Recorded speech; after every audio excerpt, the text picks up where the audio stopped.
Hello, we have been looking at magnetism, and we saw that magnets have a North Pole and a South Pole. No matter how small we cut them, they still always have a North Pole and a South Pole. And we saw that North Poles repel other North Poles, and South Poles repel other North Poles, and North Poles attract South Poles. Similarly to electric charges, where we saw that like charges repel and opposite charges attract. Now, we also saw that our magnetic fields, that our magnets will actually line up and point north and south if we allow them to move freely. And we saw that this was due to the fact that it was pointing north, just like a compass does. And when we brought our magnet near our compass, we were able to make the compass needle itself move, showing us that a compass needle is in fact just a little magnet. So we're going to talk a little bit more about why a magnet would point north and south for the Earth. And then we'll try to understand what is causing the Earth to have this magnetic field and what is actually causing other magnetic fields and how we can relate that to electric charges. So let's start by looking at what we're talking about, what you can see in the background here.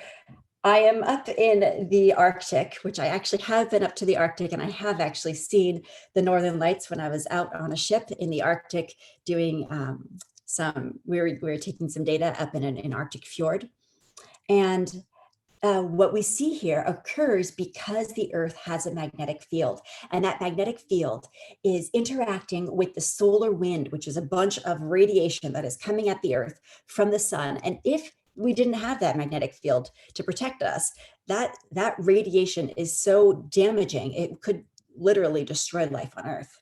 So we need to have our magnetic field. It's a good thing we have it. And let's see if we can understand a little bit more about why we have it. So here we have an image of the Earth, and we see that due to currents, so it's due to currents in the molten iron core. So the center of the Earth, the core of the Earth is not solid. There is a solid part as well, but there is also a liquid part, and that liquid is a little extreme, but it's molten. And so there are currents that flow within the center of the Earth, and those currents are made of things like iron and nickel.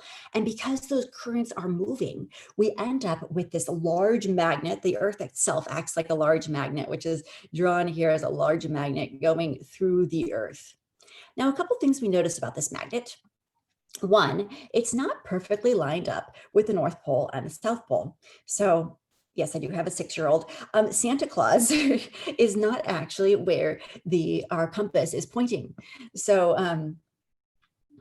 what we see is that the magnetic poles themselves are slightly offset from the poles of the rotation axis. So this is the rotation axis of the Earth.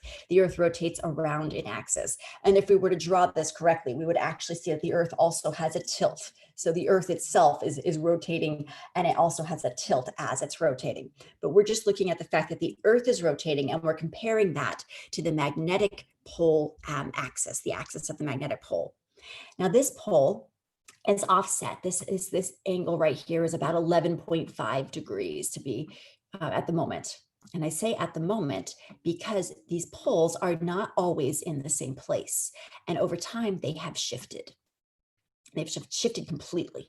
So right now, we see that near the North Pole is a south magnetic pole, and near the South Pole is a north magnetic pole. So we see that the geographic North Pole is actually a south magnetic pole, and the geographic South Pole is actually a north magnetic pole. So we've got them completely reversed. But if we went back, going back a million years ago, we have times when those axes have actually flipped. So let's look at this in a little more detail. Here is the Earth's magnetic field, and we see that the field lines are coming out of the North Pole of the magnet, which is the South Pole of the Earth, and going up towards the South Pole of the magnet, which is the North Pole of the Earth. And we see here again that the axis of our magnet is off by about 11.5 degrees from our actual rotation axis of the Earth. So let's see if we can understand why we have this magnetic field. What is causing us to have a magnetic field? Well, one experiment that was done in 1819. In 1819, Hans Christian Ørsted experimented with a wire surrounded by compasses. So he had this wire on this table right here. So there's a wire right here on this table. And the wire was just had nothing initially, so it was just sitting there, just a simple wire. And we see the compasses that were around it in a circle. So the compasses are just here on the table, and all the compasses, you see their little red ends, the little red arrows are pointing north. So this is the north direction, and all the compasses are pointing in the same direction. They are all pointing towards the north end, the north. They're all pointing towards the north. Now, that's with no current. So with no current, the compass needles point north. Now, let's put a current through this wire and see what happens. All right, so all of a sudden, we're going to put a current through our wire. Now we have a current carrying wire. Our current is going in this direction, which, as we all know, that means that our electrons are going in the opposite direction. So our current is moving in the upward direction through our wire. Electrons are going the other way. And now with a strong current, all of a sudden our magnets are no longer pointing due north like they were before. They are now all pointing in a circle around our wire. So that's very interesting. So now all of a sudden our compasses, once we have a current going through our wire, they are no longer pointing north. They're now pointing in a circle around the wire. So let's try to see if we can understand which way they're actually pointing. So they're pointing in this direction, right? They're all going around in this direction. And what we can do is, if we want to define the direction that they're going, we look at how it's related to the direction the current is moving. And so to do that, we can take our right hand and put it in the direction the current is moving. We put our thumb going up in the direction the current is moving. And then our fingers, we notice the fingers are now curling around in the direction that all of our compasses were pointing. So we see that the right hand rule is going to determine the orientation of the compass needles to the direction of the current. So the current's going this way, and our compass needles are all going around a circle determined by our right hand. So that's our right hand rule, and that's showing us the orientation that the compass needles have to the direction of the current. Now, let's look at, we saw when we were doing our experiments that we could take a magnet and get it near a paper clip, and we could magnetize those paper clips. We could pick up the paper clips. Now, one material that does a great job of getting magnetized, it's ferromagnetic, is iron. So we can take, we take a wire, a current carrying wire, and we have all these little iron filings. And these iron filings, if we take this current carrying wire, and those iron filings were in all sorts of directions beforehand, once we put a current through that wire, all of a sudden we have circles. We have these iron filings line up in these circles. And I'll try to trace one out as best I can here. So we've got circles. The iron filings line up in these circles around our wire once we have a current running through our wire. So we see that happens. All right, so let's try to see if we can explain what's going on here. In order to do this, we're going to have a little bit, first I want to review a little bit about how we show things three-dimensionally, because we've shown our vectors in 2 dimensions. That's easy enough to do, but we also want to show them in 3 dimensions. So magnetism requires a 3-dimensional perspective, but we have to be able to draw them with 2 dimensions. So it's a little harder. So I'm trying to draw some 3-dimensional figures there. We're going to draw them with 2 dimensions. So to think about how we draw a 3rd dimension. So we know we can do up, down on our paper, we can go left and right. But if we want to go in and out of the paper or in and out of the screen, what we need to do is think about an arrow. And that's the way we think about this. So we think about an arrow. And so if an arrow is coming, I'll start by, if an arrow is coming towards you, so picture my little pencil here coming towards you out of the screen. So it's coming towards you out of the screen. Then in that case, you see the dot of that arrow coming out. So something coming out of the page at you is going to be a dot. So that's an arrow coming out of the page at you. It's a vector coming out of the page at you. Now, if in fact that arrow is going out, he's going, for you, it would be going into the screen. So my arrow is going into the screen for you, so into the screen.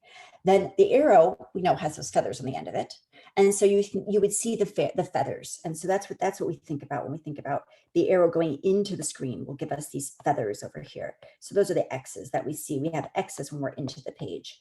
So if we're drawing a current into the page, we're going to have a circle with an X. And if we're drawing a current out of the page, it will be a circle with a circle in the center of it. All right, let's look at our next picture where we have a current in the center, and we know that we see the feathers, we see the tail feathers. So that current is going into the screen. So for you, it would be going into the screen. So it's going into the screen. So if I take my thumb and put it into the screen, my fingers will curl around. So if you take your thumb and put it into the screen, your fingers will curl around in the direction that the arrows are turning, are pointing. And so we see that that's how we can draw this. That would give us what direction the arrows are actually pointing for our compass needles. Now let's look at what happens to the compass needles themselves. So why would they actually turn in that direction? So we see that we've got this direction of the compass needles, but how does that relate to anything? Well, we know the compass needles line up with north and south, but how does that work? So let's look at this figure right here. We see a compass needle in a magnetic field. So the these right here, these are magnetic field lines. So this is showing us what a magnetic field looks like. This is a constant magnetic field. All the vectors indicating the magnetic field strength are all the same length, and they're all pointing in the same direction. So in this case, this would be like the magnetic field of the Earth for the most part. If we have a compass needle in this magnetic field, we see that on the north end is going to have a force lining up with the direction of the magnetic field. So there will be a parallel force acting on the northern side of the northern pole of our compass, lining it up so it's pointing northward. It's going to turn it so it's pointing parallel. And on the southern pole of our compass, on the south pole of our compass, there's going to be a force acting in the opposite direction, the direct opposite direction from the magnetic field. So a magnetic force is exerted on each of the two poles of the compass. It'll be parallel to the magnetic field for the North Pole and opposite the magnetic field for the South Pole. So parallel to the magnetic field for the North Pole and opposite the magnetic field for the South Pole. This pair of opposite forces exerts a torque on the needle. So it's a torque, right? The overall force is zero because you have this force would actually cancel with this force, but it's going to be a torque. We're going to have a torque turning our magnetic needle, our compass, until it is lined up with the magnetic field. So we see that this is what happens. And we saw that when we did our experiment, when Hans Christian Ørsted did his experiment, when we had a wire that didn't carry any sort of current, we didn't have any sort of magnetic field. So let's see what that means. So we're saying that if we have a wire, then it didn't have any sort of reaction with the compass needles. And it only happened when we had a current going through our wire. And then we saw that the compass needles, once we did have a current going through our wire, the magnetic field at each point was made a tangent circle around the wire. The compass needles aligned with the magnetic field. We know that that's what we see. The compass needles will align with the magnetic field. So we know that the magnetic field at each point must be tangent to a circle around the wire. So let's try to look at what this might look like. Let's draw. Here we have our current. In this case, again, it's going into the screen. That's why we see the tail feathers. It's going into the screen. And at each point, we've drawn some arrows showing us the strength of the magnetic field at these different points. And we see that the strength of the magnetic field is always tangent to circles around the wire. And it's pointing in the directions given by our right-hand rule. So if you put your thumb in there, we're going to have our magnetic field vectors will be curling around in circles around our wire, our current carrying wire. So this figure shows the magnetic field by drawing field vectors. So that's what we're seeing here. These are vectors. And we see that the vectors that are closest to the wire are the longest vectors, and the vectors that are further on the circle that is further from the wire are shorter in length. And that tells us that the magnetic field strength is greater closer to the wire. So notice that the field is weaker. There are shorter vectors at greater distances from the wire. All right, so we see that we have these vectors. So we've drawn this here with vectors. Now we can also draw magnetic field lines. And so magnetic field lines themselves are circles, and they are circles that are going to be imaginary lines that are drawn through a region of space, so that a tangent to a field line in the direction of the magnetic field line is in the direction of the magnetic field. So we saw that when we drew our electric field lines, if we draw tangents to these circles, that will be the same as having the direction. That will be the same as the magnetic field. So these are just circles, and they're indicating the magnetic field lines. Now, the other thing that we notice is that these field lines are closer together here than they are out here. So here, those field lines are closer together, which indicates that the magnetic field strength is larger. And we saw that in the last diagram, where the arrows were longer for the magnetic field than they are further out from the wire. Now, we noticed that just a wire, we didn't have any sort of alignment with the compasses. We only had alignment with the compasses when we had a current going through our wire. So it is not the fact that there's an electric charge, it's the fact that we have a current or moving electric charges. So we see that the source of the magnetic field is a moving charge. And right here in this picture, we have a point charge, positive, or point charge of Q, positive Q, positive point charge, and it's moving. It's moving with this is its velocity vector right here, V. If we want to figure out the electric field at some point B, we want to know its electric field B at some point. We need to look at the velocity vector of the moving charge, as well as the distance and the displacement vector itself to the point that we're interested in.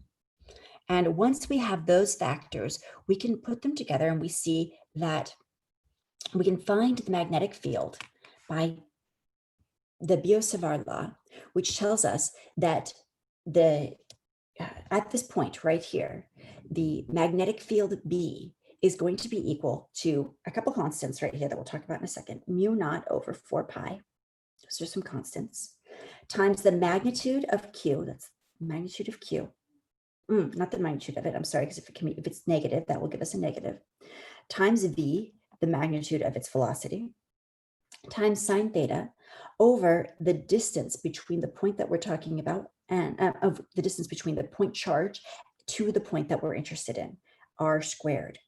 And that direction will be given by the right-hand rule. So we'll look at that in a second, where we can use our right hand again. This time we're going to do QV cross R will give us B. So let's look at some of these components in a little more detail.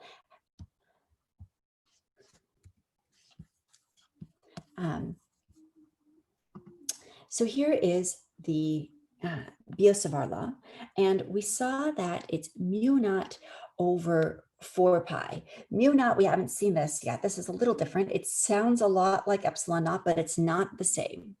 Mu naught is the permeability constant, and it's equal to 4 pi times t to the minus 7th, T, which is a Tesla, that's the strength of the magnetic field, meters per amps. So that equals 1.257 times 10 to the minus 6th Teslas meters per amp. And when we're talking about the strength of the magnetic field, that's a Tesla. Should be, yeah. So yeah, if you're trying to remember that, think about Tesla. And we see that 1 Tesla is equal to 1 Newton per amp meter. So let's look at some typical magnetic field strengths. Typical magnetic field strengths, again, they are in Teslas. And we see that at the surface of the Earth, the magnetic field strength at the surface of the Earth is about 5 times 10 to the minus fifth Teslas. Now, a refrigerator magnet is 2 orders of magnitude stronger than that, 100 times stronger than that. A refrigerator magnet is 5 times 10 to the minus third Teslas. A laboratory magnet is even stronger than that, 0.1 to 1 Tesla, and a superconducting magnet is even 10 times stronger than that. It's 10 Teslas. All right, let's look at how we can understand the magnetic field due to a moving positive charge. So we can use our right-hand rule to find the direction of B due to a moving positive charge, and it's similar to the rule that we used for current carrying wire. And in this case, if we look at how those field lines line up, again, we can take our thumb and point it in the direction of V, and we can see that in that case, we can get the direction of the magnetic field along those lines. And so they'll give us, again, as we have a positive, in this case, positive charge moving in the direction V, then we'll have the magnetic field lines that will give us circles around the direction of motion of our moving point charge. And that's how we can get what the total magnetic field will look like, similarly to what we did when we had a wire. So it'll be just like a wire where we have our current and we and we used our fingers to go around. That gave us the direction of the magnetic field. In this case, we're using our thumb in the direction that the charge is moving. And now our fingers going around will give us those tangent circles due to the point charge that will give us the magnetic field due to that moving point charge. All right, we'll look at this in some more detail in a little bit.